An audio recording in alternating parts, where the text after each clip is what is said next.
I want the odd jobs to be my in-laws. I want them to. I really, really want the odd jobs to be at my marriage ceremony and be my in-laws. Because this fucking episode of Gintama, priceless, priceless, priceless comedy. Like, the preview of last week's episode, the face, the thumbs up, you know what I'm talking about? That right there, I knew this episode was gonna be good. You get to this episode, and I was already dying at the beginning because the psychotic nature of Yamazaki writing in his journal, or his diary, his stakeout journal, and he's like, Tama-san, Tama-san, Tama-san, Tama-san, Tama-san. That right there, like... Oh my god, dude. I always laugh my fucking ass off when I'm just reviewing this series. I just want to laugh my ass off because it's so freaking funny. Like, Gintama, like, I've seen a lot of comedy and different things when it comes to different series and anime and manga, but I don't know what it is, but Gintama always hits these right notes with the comedy. Especially Yamazaki, like, Anpan Boy, oh my god. Like, just...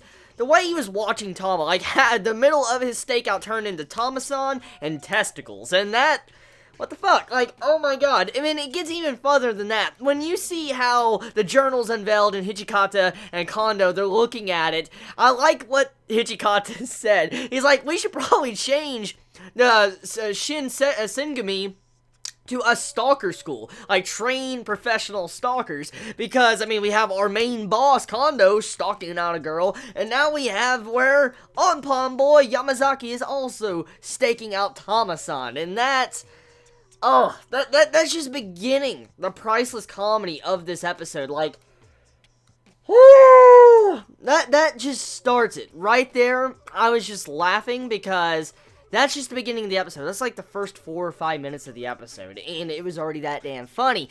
And the episode is just funny from start to finish, but usually when it comes to Gintama, it's hit or miss. Like, it depends on your type of comedy, and Gintama has a wide variety of comedy and different genres throughout the entire series, so it really depends if you like the episode or not, but this episode hit home for my comedy, because seeing odd jobs, and then Shinsengumi actually sit down and being kind of like in-laws, fighting over, like, you know, you're not worthy of my daughter, you're not worthy of my son, so forth, so on. The way that was done, that was funny, because I could see something like that happening, because, like, you know, stuff like that does happen in, you know, different shows, anime. I've seen this done before in movies, and to see how Gintama kind of did a parody of that, fucking hilarious. It's so fucking hilarious.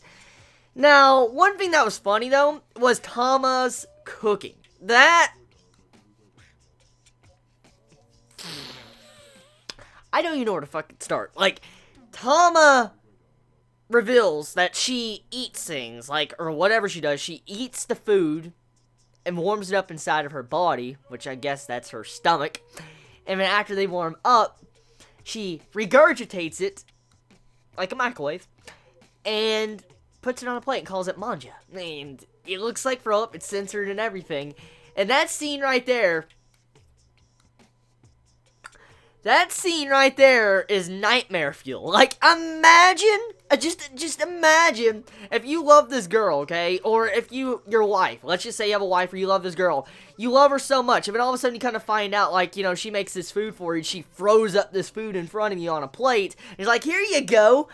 What would you think? Like, if that was done to me, truthfully, I'd be thinking, like, did I do something to piss you off? Like, did I insult you in some way to piss you off? Like, did I do something bad? Please let me know, because I am sorry, because you throwing up in a plate and then saying this is manja, clearly when it's not, and then everybody's looking at you and throwing up trying to have sympathetic puke next to you, something bad. That's bad. That's just, it's so fucking bad. So, I feel bad for Yamazaki. He just got fucking trashed. Even at the end of the episode, like, the Anpan, he fucking eats it after Tama throws it up. Like, you see the fucking liquid on it? Ew, dude. You saw fucking vomit liquid on it, and you see fucking, oh, God. And then he throws up all over Tama.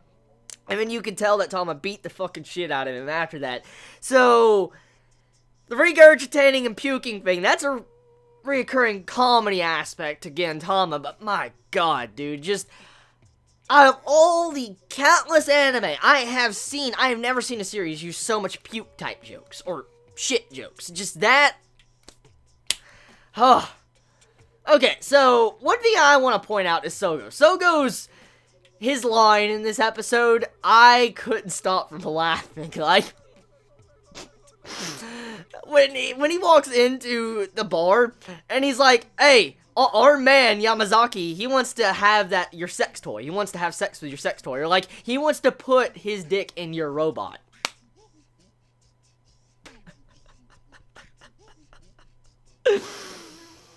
Woo! I'm crying right now because it's so funny.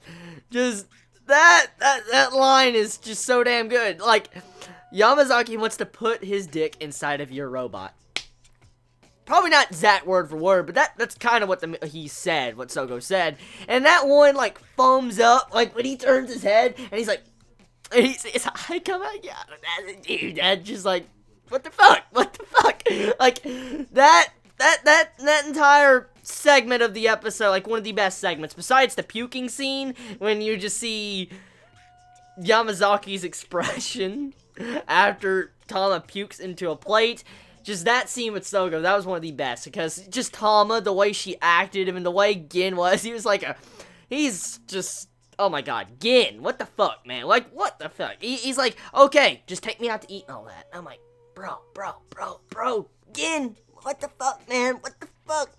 So, the episode, the main concept is Yamazaki crushing on Tama, and at the end of the day, Tama, you could see, shot him down or beat the shit out of him at the end, and I wonder if this is going to be a reoccurring romance, because Gintama does have a reoccurring romance. I mean, we have the S&M type romance going on, the stalker romance going on with Kondo, and, you know, Otai, so I wonder if we're going to see a reoccurring romance with Tama, because I always thought Tama and Gin kind of had, you know, something going there. I mean, I highly doubt they would get together. I'm just saying you would assume that she's like a love romance or love interest to Gin. And so if Yamazaki is going to be like the stalker for Tama, we have a new stalker character into the series. And that right there, that kind of overlaps with Kondo's character. So, I mean, thank God Kondo isn't Katsura, because if Kondo was Katsura would get quite pissed, because, you know, the overlapping characters, you know, his personality. So, yeah, I wonder if the mangaka is going to use that joke with Kondo and Yamazaki, since if they do both start stalking their own girls they love, that'd be fun. That would be fucking funny. But what's even more priceless is just seeing how the Shinsengumi constantly has stalkers in it, or some very fucked up individuals. Like, I mean, Sogo, just like, what the fuck, bro? And then you got Hijikata, just, I don't even need to go into Hijikata. Kondo explains himself, he's a freaking gorilla. Like, why would they have a gorilla as a leader? And then, Anpon boy, Yamazaki, he's psychotic, he's fucking psychotic, dude.